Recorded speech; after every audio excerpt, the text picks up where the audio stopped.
welcome to XReality Podcast. I'm the host, Dominique Wu.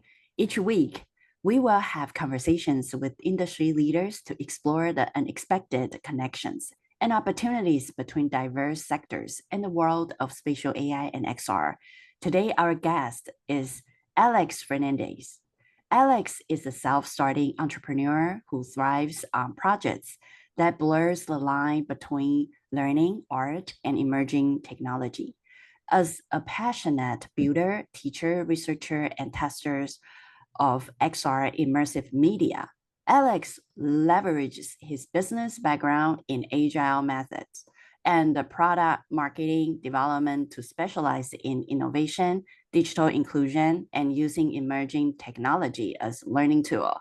With diverse career as a classroom teacher, teach coordinator, corporate trainer, recruiter, cloud computing engineer, project manager, and product manager. Alex focuses on improving educational tools, empowering students, and effectively integrating technology. Cool. So thank you, Alex, for joining us today. Thank you for such a warm welcome. I really appreciate it, Dominic. It's great to work with you again, as always. Cool. So can you tell us a little bit about your journey of being where you are today? Yeah, certainly. I mean, I've always been a tinkerer and somebody who's into technology as well as kind of a gamer. And there's an artist in my background. So all of those things, have always propelled me to search for, new technologies, how it's being used. And I've always been kind of enamored with the way that people learn. And when I became a teacher, I was looking at how technology affected learning. So my journey kind of brought all of those things together. And over the past 10 years or so, I really started diving into emerging tech. So things like 3D printing and augmented reality and virtual reality caught my attention early on. At about 2012, 2010, I started going to local groups. I started making my own 3D printers, eventually 3D printing my own little VR headset frames to drop cell phones into to do Google expeditions. And I just really enjoy exploring the possibilities of what's with us today and what's accessible at the consumer level, and also what's in the near future, like what's coming down in the next 2 to 5 years. Watching the evolution and seeing PC VR go to mobile VR was such a significant jump, and taking away the antennas and the sensors and the wires and the computer and putting it all into one single unit was such an impressive leap, having been a part of that progression. So I'm an explorer. I'm a kid. I love technology, and my journey has been, kind of looking at it from the lens of an artist, an engineer, and a teacher, right?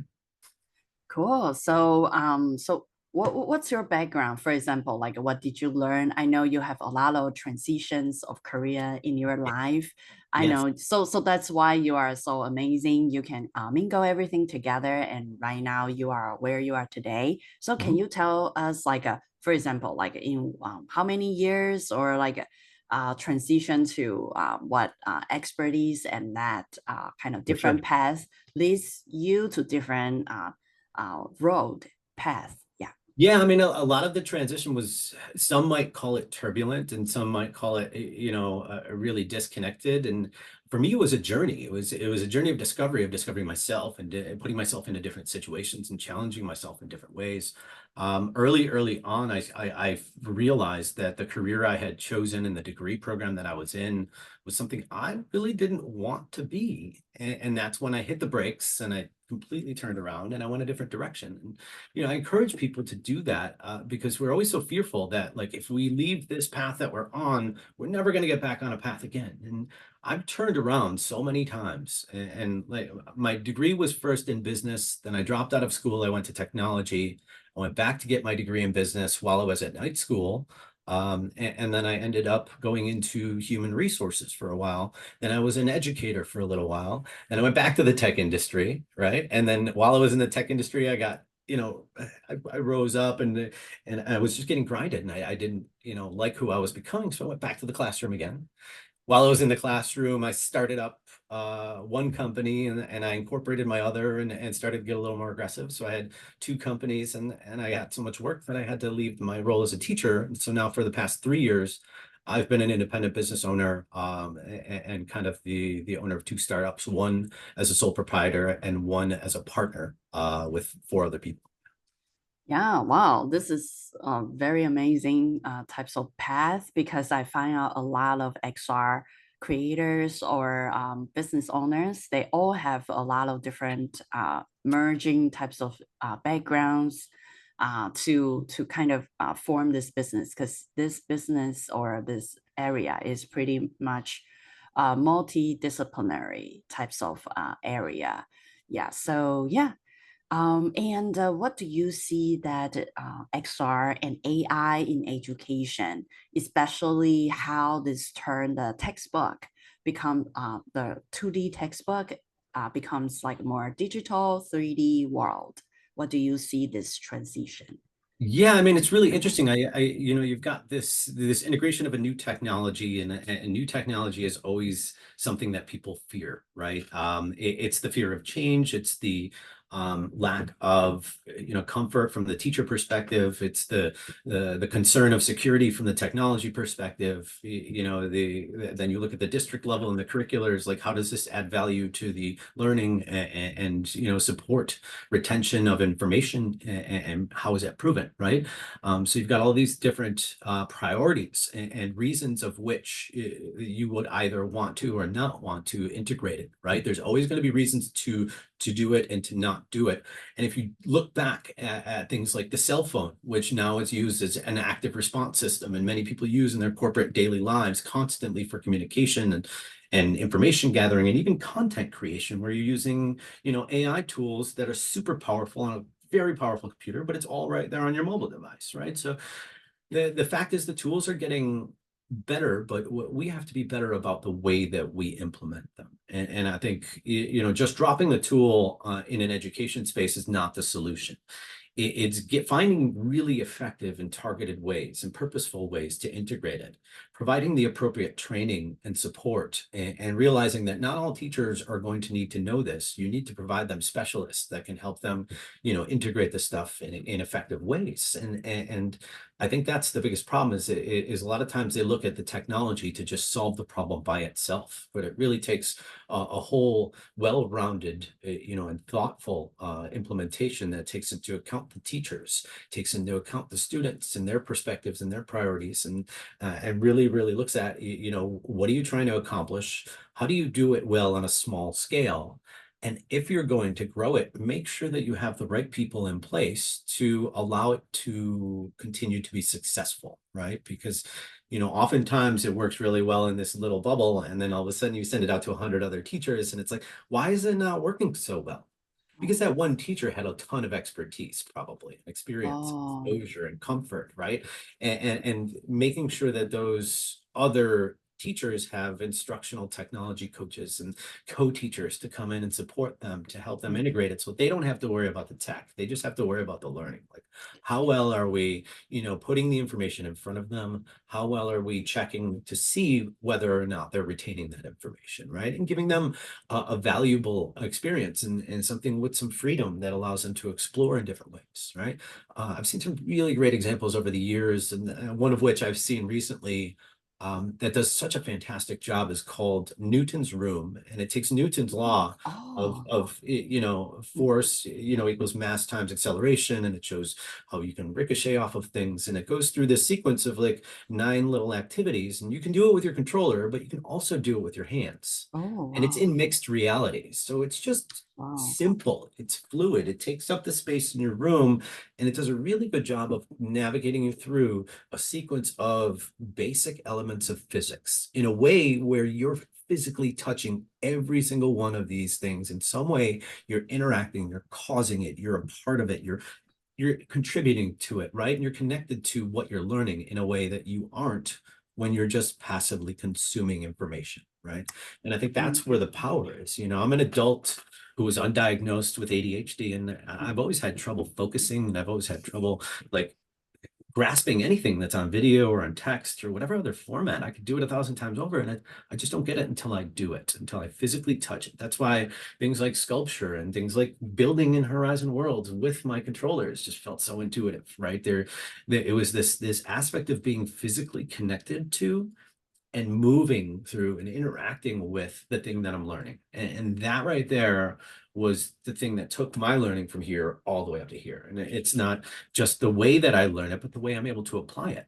Right. And I know for a fact that a lot of the students that I work with now, when I'm, going throughout, these 30 to 50 schools a year, and I'm talking to hundreds and hundreds, if not 1,000 plus students, like I tap through to these kids who have learning issues according to some diagnoses. They have behavior issues with other teachers because they're not focused or not whatever. And they come and they work with me and they come out focused. They've retained information. They've been able to absorb something. They've participated. They're excited. They want to do more. And the teachers and the administration look at me and say, "What did you do?" I just put the same information in front of these kids in a different way. And that to me, like looking back when I first became a teacher, my success being a technology teacher was because I did game-based learning. I took the learning objectives. I talked to all the other teachers. I said, "What are you trying to teach the kids?" And I took this list of 50 things, all the subjects we're trying to teach. And I went out to find games that would help make that playful and interactive, right? And just that little layer changed the way the kids looked at that same information that was being given to them the same way. It's like eating the same sandwich every day for lunch for 25 years straight. Is that sandwich going to taste the same? No, it's not. It starts to lose value. It starts to lose flavor. It starts to change the way that your brain perceives it, right? So we need that change. I think many of us need that dynamic nature and something that just challenges us to be a part of the learning, not to just sit back and be given information. Yeah, this is definitely well said because I think kids, for kids to focus on things, it's very important to grasp their attention. So game definitely is a very good way to get their attention.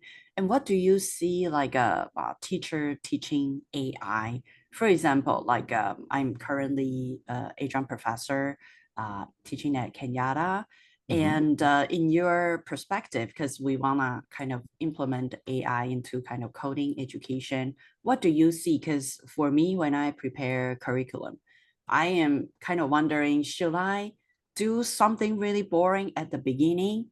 I don't want to say boring, but you know what Right. I'm saying. And I also have a lot of games because Unity Learn, they have a lot of small games. But in order to do small games, you need to at least know what's class, what's variables. And then they have another like a systems of like a really boring, at least you need to know what's that. And there's another way, for example, like a ChatGPT pretty much tell you all the answers. So how do you balance these types of things? For example, there are two types of directions. One, people told me that, oh, students need to know solid foundation of coding before they integrate AI, or mixed. For example, students just know what's going on and they can just integrate with AI. Same as literature. For example, it's very miserable when I was young, like reading the ancient literature, right?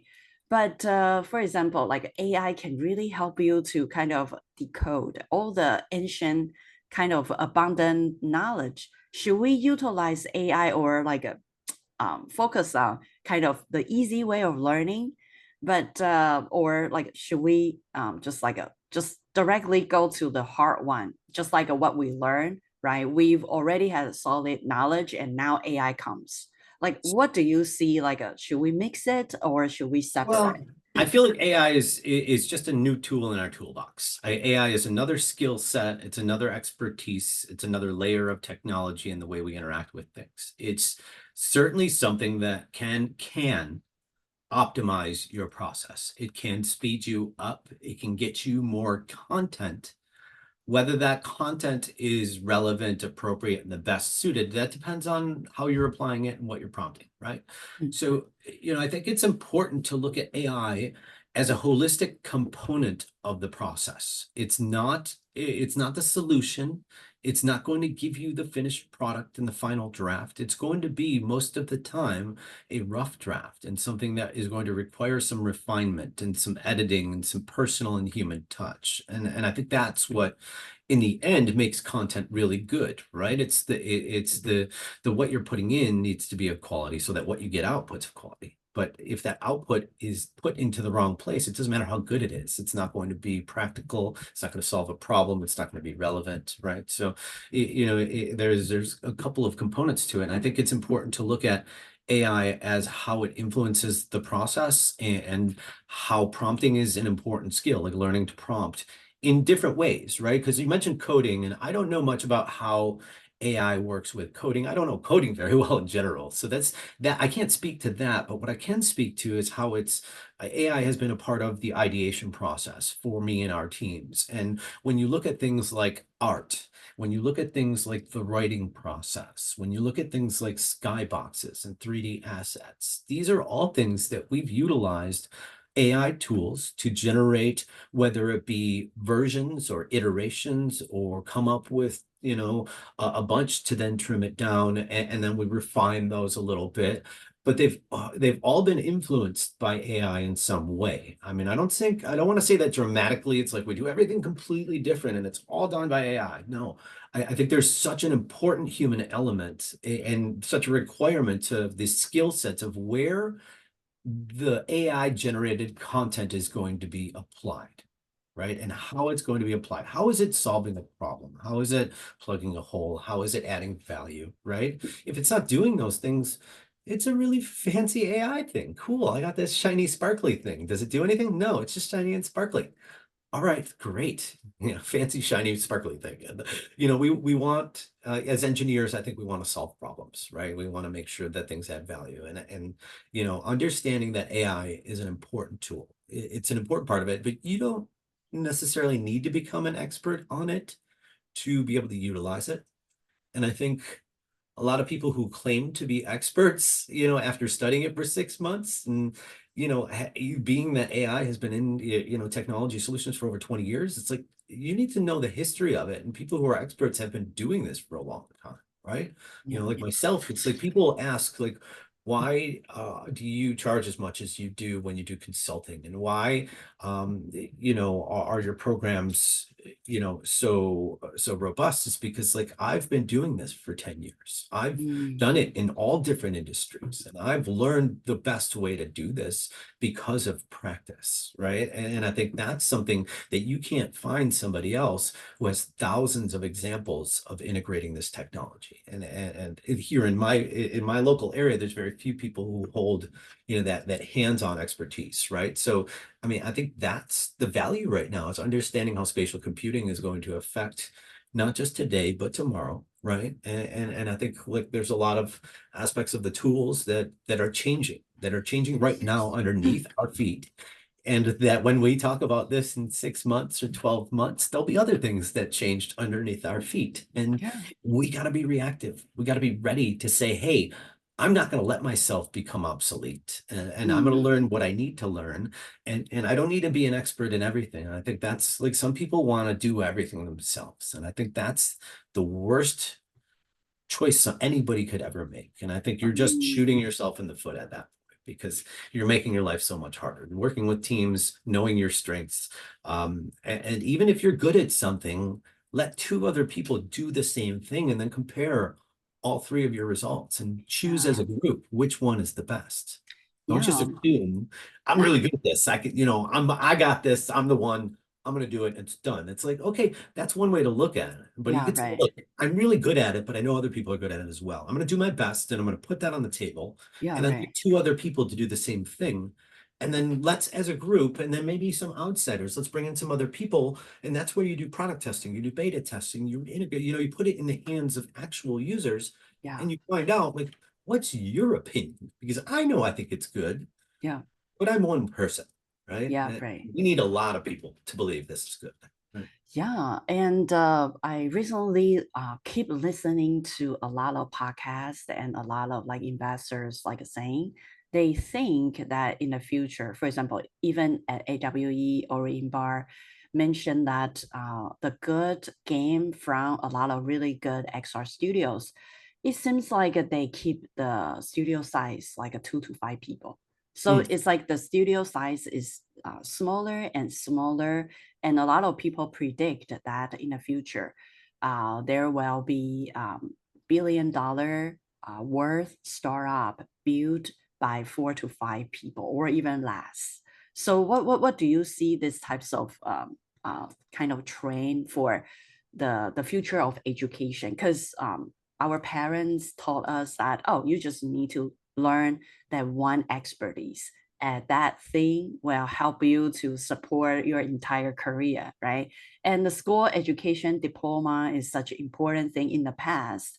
That seems like it's a golden ticket for you to guarantee get jobs.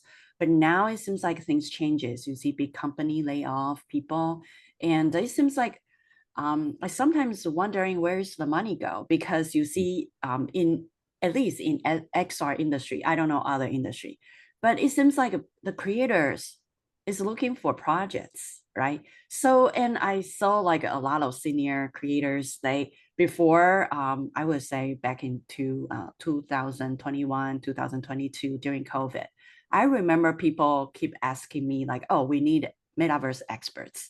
And before, the experts was much less than kind of like as the person who can build XR technology. I got tons of projects, but Right. now it seems like it's in the probably bubble was burst. So I am wondering like why like this types of phenomena, and what do you see, for example, if students recently graduate from this area, right? Like art development. What do you see like what should they do or create in order for them to kind of keep up or like get more like for example like a new source of income? Yeah.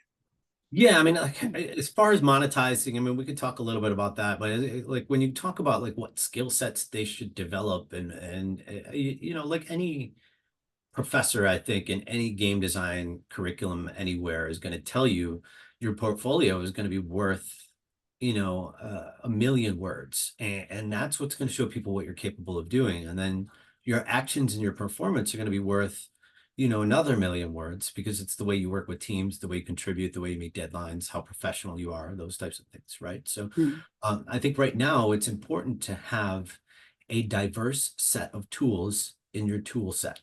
And mm, that means it's great that you know Maya, but it's expensive to own Maya. And if you don't own it, you better learn Blender. And you know, I know Blender doesn't solve every problem. So while you're learning Blender, you should get some experience in Unity. And maybe you should dabble in Unreal a little bit, right? And then now let's talk about virtual reality, right? That was just 2D development, right? Then you go, from my perspective, I have these students who are in their 4th year of a game development program right now. So it's a 400 level course, and my job is to give them projects in 130 hours over the course of I mm, think 13 weeks, and we're doing about 10 hours a week of development and exploration and practice, right? They can make 3D models, but they've never made them in Blender. So they are going into Blender, they're downloading it, and they're trying to do projects that they've done mm. or new projects. They have a concept that they put into a game jam. It won a contest. Oh, So I'm taking that concept, and we're taking their 2D game that was built in Unity. We're now bringing it to VR. We're going to do it in primitive shapes first. mm, And then we're going to go and we're going to do code blocks so that we can get all the mechanics and everything scripted. And then we're going to go, if we do well, we're going to progress into a more complex build, which is going to incorporate tri-mesh assets and imported assets, you know, fully textured, all customized and custom built. And then the ability to use TypeScript, which is more complex and, you know, more capable, right? So by taking them through that journey, they're learning and understanding a couple of ways to develop, a couple of levels to develop that in VR. One of which is all exclusively in VR, the other of which is on PC. And then I'm having them take a lot of the things that they're building, whether it be assets mm, or mechanics, I'm having them go to Shapes XR and prototype it there and build the same set of assets and talk to me about the difference in the user interface, the tools, what they like, what they don't like, right? They have to document these things in a journal. So they have to now build, let's just say it's a hamburger, right? So we've got a hamburger in this game that they made. So now I've got all these things in a hamburger. I got a tomato, I got a bread, I've got, the cheese, I got the burger itself. So they've got each of those things they got to make, and they can make them at different levels of polygon count. Like really, I don't want high poly, I want versions of low poly. And then they're going to go ahead and they're going to generate that in Horizon Worlds using their hands. And then they're going to go into Shapes XR and they're going to make the same thing. And then they're going to go into Gravity Sketch and they're going to make the same thing. And then at the end, they go into Blender and they make the same thing, right? And they compare all these things together and they try to put them in the same world and see, what works and what they like and why they like it. And then they decide what tool works for them, right? Because this process that they're going to go through is something that every 6 months, 12 months, a couple of years, if you're an expert in your field, you should be doing this with every tool that's out there. Anything that helps you do what you do in some way, shape, or form. And that counts for AI tools and all the other stuff too. It's good to have understanding and exposure, right? But for me, it's about how do I take these kids who think they know developing in 3D, who've never put a headset on. Yeah. They bought their Quest 3s brand new. They're all fresh. They're coming in here for the first time. Now build with your hands. And they're like, what is this? I'm like, well, hey, learn this. Now do code blocks, right? And code blocks is basically Scratch. It's the same thing that MIT used to teach. Scratch.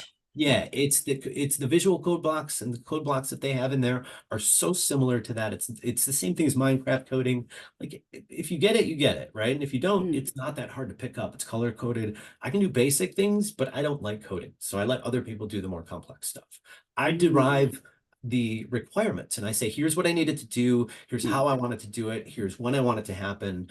And help me figure this problem out and help me solve this problem, right? So I'm good at developing and designing the criteria and the problem to help a coder come up with a solution, right? So, we've talked about like all these different tools. And again, it's just about versatility. It's just about understanding how to go through and how to do a raw prototype, a gray box, and get it out there and get it released and just get people user testing and then do a beta launch with a little bit more detail, a little bit more refinement, and then get to a full launch. And then once we launch it, if I'm able to, I may incorporate these kids and, teach them how to start their own business and then basically monetize the app and just get any revenue that we're generating, right? I think right now, if you see the entire world transferring, I personally think that getting a job, just like what our parents did in the traditional path, is slowly get obsolete. It is, yeah. I mean, you still fewer people. You still need, for example, like the company before they need a huge base or like a couple of interns, right? And then they need managers to manage interns, right? They need seniors to coach interns. The interns pretty much do the basic work that AI can just do like 5 seconds and finish it, right? So for example, I talked to one developer in the past. He said that, wow, he was trying to do an entire game wireframe or like lay out the game, some like labor things.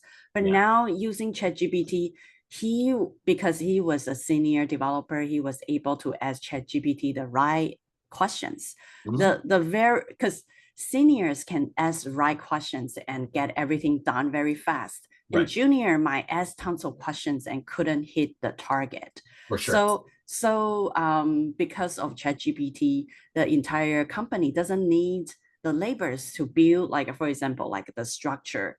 ChatGPT can just very quickly implement.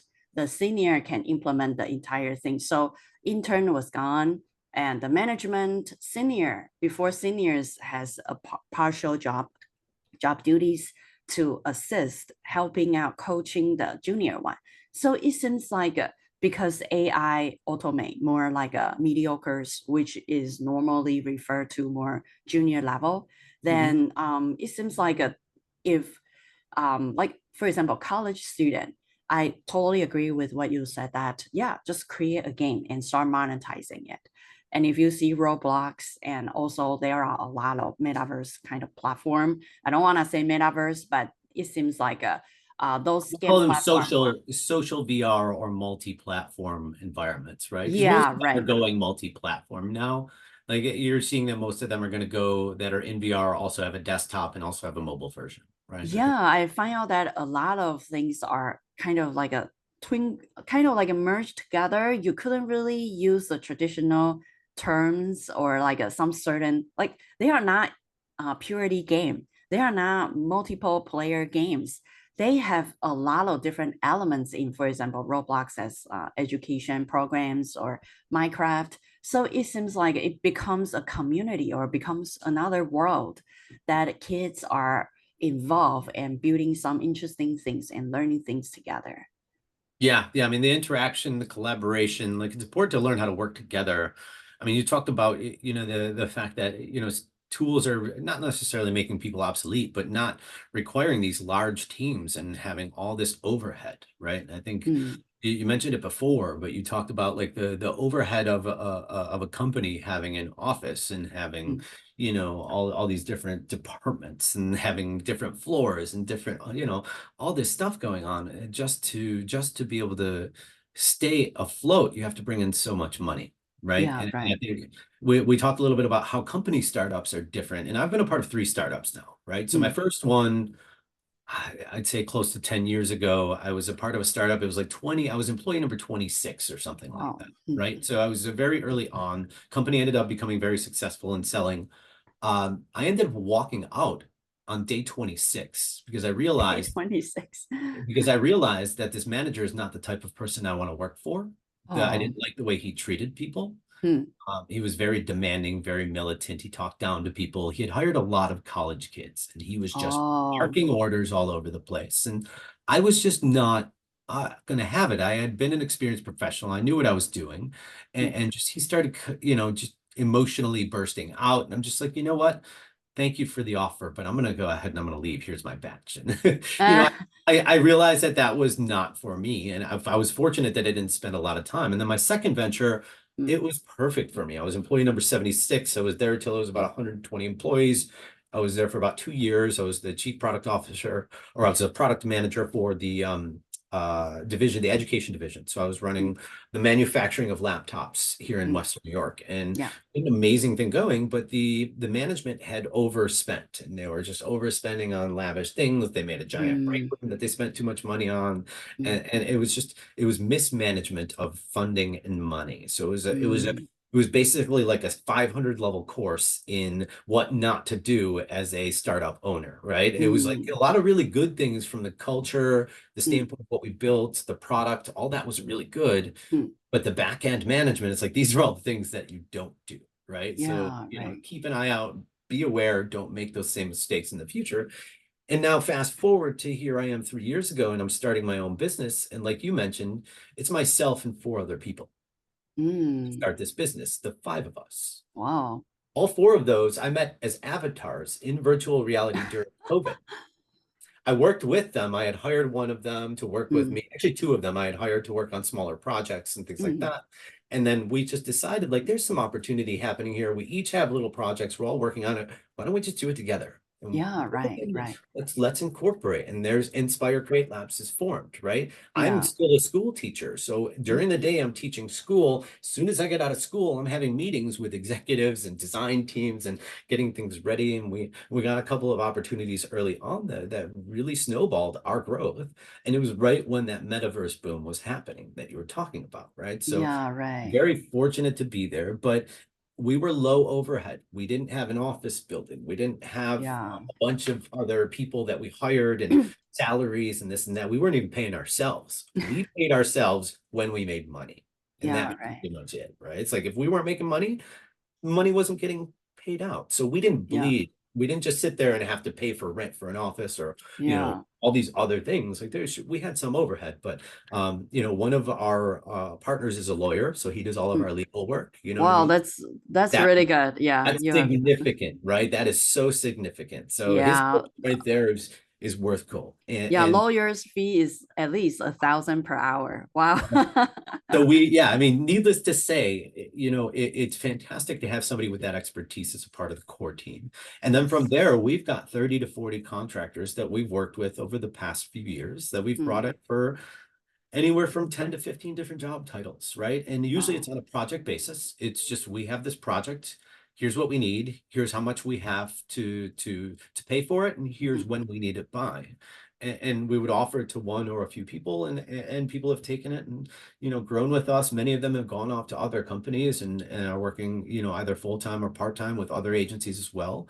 But we've also watched companies like this one called Born Studios come up, and they appeared and they were funded out of Turkey and they were based in the UK, and it was this Wow. huge team, and they built out a whole Horizon Worlds team, and they hired 3 or 4 people and gave them Wow. bigger salaries, and 6 months later everybody's on the street because the division didn't make any money, and Oh, they were yeah. putting out they were putting RFPs in, but their RFPs were like, 10 times the number that were coming in from other studios. So they Mm. ended up basically just burying that division, and it again gave us clear examples of what not to do. Like, don't Yeah. overextend yourself, don't grow too big, don't grow too fast. And the metaverse winter came, and all of the work that we had Yes. hit the brakes, and we saw Yes. nothing for like 16 months, maybe Mm. nothing of like major substance. I mean, we had some fortunate, continued relationships and things that we had going and other small projects, but compared to our start in our first 10 months, Hmm. everything just fell off a cliff, and we just had to Yeah. ride it out. We had to work, very smart to just be able to survive. And I think that's one thing that, because we were small, we were able to do that. Yeah, I agree with you because there's a hype for XR creators to have too many projects and wish to have more people to work on projects. But there is some point, I think, starting with Meta start laying off people, that's kind of the first warning shot that tells everybody this is not working. And then you see bankruptcy, right? A lot of like a bankruptcy, and Silicon Valley Bank was the most prominent bank that helps getting the loans for startups. I saw a lot of people's fundings got hold, or they couldn't get money. Just Uh, disappeared, yeah, basically. they just Yeah. pretty much disappear. Sorry, we don't Yeah, have it anymore. yeah, and later on there were a couple of bankruptcy, and I have some friends. They said, "Oh, I happen to have money in those banks," and they were like, "Wow!" So I Mm. saw a lot of CTO, CEOs start looking for jobs and become other startup CEO, CTO, because you can see like this is like a entire kind of bubble burst. Like, oh, a few months ago everything worked so well, and then Yeah. suddenly at the beginning of 2023 things just not working. Whatever we did in the past works, and now it's not working. And later on, ChatGPT, wow. And starting like a wow, before people can start teaching like coding, or you see like a lot of like programs for XR teaching, very expensive, thousands of dollars. But if you see right now a lot of bots, and Unity is trying to make it simpler. I don't know Muse AI, how good is that? But it seems like they are making it. If you see recently, Meta SDK is building blocks. I was like, wow, before I have to watch a lot of tutorials and put all the things right and tons of slots to make it, but now just implement it, make a lot of twists, and it's done. I So feel like there's just amazing leaps and bounds that are being made in the back end systems and like the runtime systems and the way that they're building things with the intent of spatial computing, right? Because yeah, before they were band-aiding old computers to try to work with 3D computing. And, yeah, and right. now it's like we're building the computers and the hardware with the intent of 3D computing. And it's like, Yes, it's different. And it like I'm excited and scared to see what the Meta Horizon OS comes up with, right? It's yeah, interesting to see that they're coming up with their own operating system, because I yeah, think it's important for them to, right? Yeah. Leveraging Android, leveraging Windows or Mac or anything else just doesn't make sense. Yeah. So it's a smart play on their side of the development, because they're able to control the ecosystem a little bit more, and they're also licensing out to companies like Lenovo and who is it, Asus, who's got Republic of Gaming and some other really interesting approaches to the way that, and Microsoft's relationship as well is going to be an interesting one. So I'm curious to see how hardware changes now. Yeah. It's more of a understood Hmm. and refined product, and I think Yeah. it's getting closer to not necessarily mass adoption, but to the point where it's it's able to impress enough people, to help envision the future. Before, you had to have really good creativity to see Yeah. rough and raw XR and be like, oh, I can see where this is going to be in about 5-10 years. Like, you just have to have one of those brains, and not everybody thinks that way. So they need a little bit more like, I need you to paint me the whole picture. But okay, now I get it. Yeah. And I think that's the part, is more and more people are putting headsets on. The hardware is cheap enough. You got the Quest 2 at $200. You got the Quest 3 Hmm. at $5. You got Hmm. the Quest 3 Lite that's coming out, which Oh, is yes. fantastic. It's kind Um, of something between Quest 2 and Quest 3, and trying to make Quest 2 more like a accessible for they- mixed reality Yeah, they're features. bringing in the LiDAR. They're going to bring in the color pass through and probably a couple of other Mm, features and things like that. But they're just not going to maybe bump up the lenses as much. Who knows? mm. I don't know. Like, because I don't know if the pancake lenses might be cheaper than for them to manufacture. And if that's the case, just go with that flow, that style. Yeah. Yeah, it'll be interesting to see, right? There's a lot of different hardware out there that exists, a lot that's in development.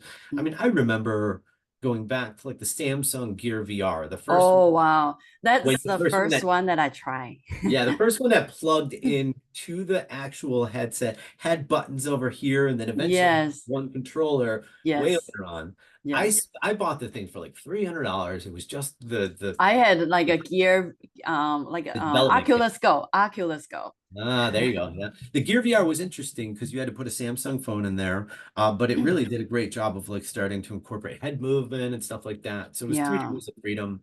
And then I tried PC VR. I had my HTC Vive. I Mm. had some of the development kits for Oculus as well.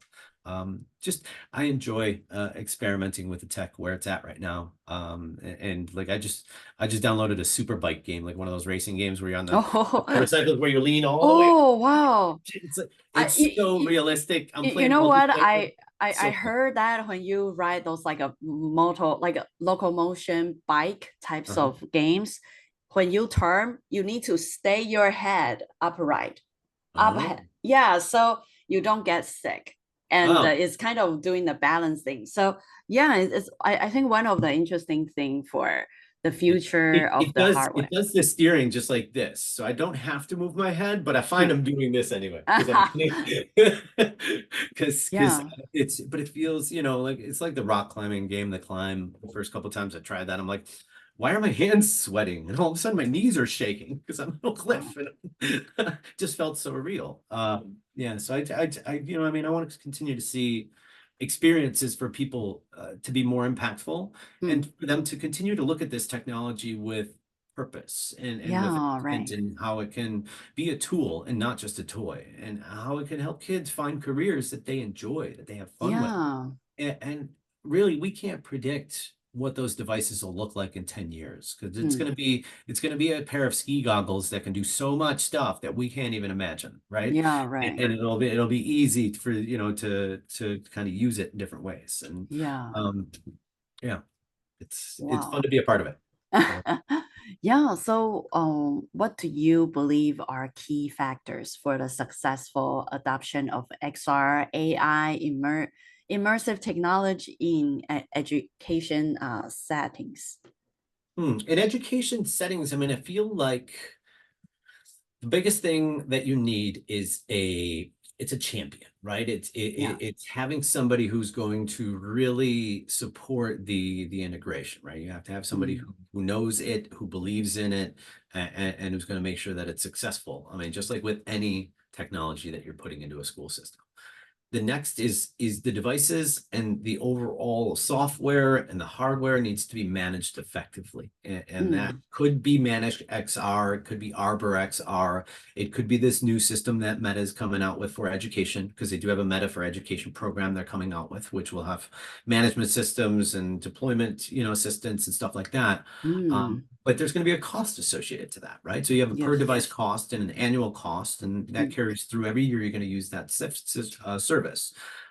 So there's benefit to it, right? But then, how is the training, rolled out? Like, how effectively are people trained, and how much support are they given when they're trying to do it in the classroom? Are they given, the expertise and support, or maybe some kids become the teacher's support, right? And the teaching assistant, right? Maybe we need to rely on the expertise and the comfort level of a couple of really talented, really smart kids in the schools, and say, hey, right. you know what? You're our teacher's aides for technology, right? And I've done this before, and I've built these junior help desk programs, and they work. They empower the kids. They give them relevant skills. They make the teachers' lives easier. They really surprise the parents because of all the responsibility the kids show. You know what I mean? There's so many cool layers to effectively empowering children and young adults in ways where let them be involved. They're probably the expert more than we are. So let them, right? Trust that I mean, it's hard for people to give up control, right? And I get it, because I'm a non-traditional teacher. I taught in corporate America, I taught in university, and then I ended up in the K through 12 space. And, it was a unique path. But I think what do people need to look at is get the right people in place. Make sure your devices are well controlled and managed and updated, and get people the right training and support, right? With those three pillars, I think you can get effect. Like, that's kind of the same thing that I would say for any technology at all. It's like, make sure it's solving a problem, make sure it's adding value. Like, I look at things like, I mean, there's some technologies that just don't make sense because they're too expensive and they're not adding much value. Like Z-Space computers, for example. Very cool technology, 3D, you put on glasses and you got a pen. Those computers cost $3,000 to $3,500 per computer. Wow. I could put 7 laptops in the hands of kids and have them doing their work for the price of one of those, right? So spend smart, right? Purchase things with intent. Make sure that they solve problems for the greater, and that's the problem, is VR is not going to hit everybody. It's not going to be for every student. It's not going to solve every subject. It's not going to teach every subject. And, people just need to accept the fact that it's there to just be a supplement, and it's there to complement what's already going on. It's to help with those kids that are acting out and behavior issues and all over the place because they got ADHD and they can't focus. It helps with those kids who are getting in trouble because they have behavior outbursts, but they're having trouble focusing, right? It helps with those kids who, are considered, not good learners because they don't, maybe they have dyslexia, or maybe they're autistic, and then they get into a place like this and they're just mesmerized and they latch onto it. It works for them, right? Right. It's not for everybody, but it really helps those kids who need it. And I think that's the part that people need to see how impactful it can be, and it needs to be done with intent. I agree with you for those, like, for example, like for education sectors, because of the budget, and also like for kids to learn all the types of like different easy to use, easy to start types of integration. I think it really needs to be efficient, and also the teachers need to also be trained by how these types of kind of technology to assist them. And do you have any kind of like a final thoughts about the XR, AI, spatial computing, whatever you like to say, in the education sectors or any other field? Yeah, for sure. I mean, overall, like, I've been doing this for over a decade now. I feel like there's a lot to be explored. I think people should get demonstrations done so that their teams can understand what's possible. I think they should explore things through proof of concepts and small, pilots, and really understand where it's going to add the most value, and then find ways to roll it out with purpose, right? I've done that with a number of different schools. We've talked different curricular departments. I support the integration in the different, multitude of environments. So, if any local institutions are looking to incorporate this technology, explore it in any way, shape, or form, I can go pretty far in my geographic region. I'm in Buffalo, Western New York, and I'm happy to travel. I've traveled, across multiple states to do programs and workshops and offer professional developments and things of that nature. So, reach out to an expert, bring them in, and really see what's possible. And Yes. then try small implementations and see how they work, right? Just like I Yeah. would recommend with any technology. vrbuffalo.org, feel free to reach out to me. I have, the ability, the awareness. I have experience and exposure to environments that have done it well. I've seen it done poorly and had to save people. So hopefully, if I can be of service and I can support, teachers knowing their perspective, having been in the classroom, and also knowing the technology perspective and the important thing there, and just understanding all the dynamics of how it influences learning, right? So all in all, just experiment, explore, get this in the hands of kids, especially the kids in the disadvantaged and underserved and underprivileged communities, right? Let's make sure that we get the technology out there so they can see the possible careers early enough so they can start driving down that path. Cool. Yeah. Thank you so much, Alex, for being our guest today. That's it for this episode. Thank you for listening. We release episodes weekly. If you enjoyed this conversation, check out our other episodes on Spotify, Apple Podcasts, or YouTube.